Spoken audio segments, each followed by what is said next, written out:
ಒಮ್ಮೆ ಹಿಂದಿರುಗಿ ನೋಡಿದಾಗ ಯಾಕಾಯಿತು, ಹೇಗಾಯಿತು ಯಾವುದಕ್ಕೂ ಉತ್ತರವಿಲ್ಲ. ಕಳೆದಿರುವ ದಿನಗಳನ್ನು ನೆನೆಯಲು ಇಷ್ಟವಿಲ್ಲ.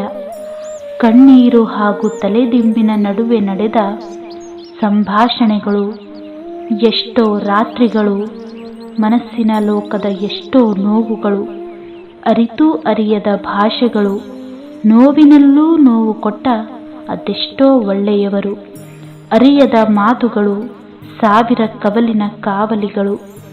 ಒಮ್ಮೆ ಹಿಂದಿರುಗಿ ನೋಡಿದರೆ ಮನಸ್ಸೆಲ್ಲ ಗೊಂದಲವಾಗಿ, ಭಾವನೆಗಳು ಭಾರವಾಗಿ, ನಾನು ಬಯಸಿದ್ದೇನು, ನೀನು ನೀಡಿದ್ದೇನು ಎನ್ನುವಾಗ ನೀನೇನೂ ಬೇಡಲಿಲ್ಲ, ನಾನೇನೂ ನೀಡಲಿಲ್ಲ ಎಂದಂತಿದೆ.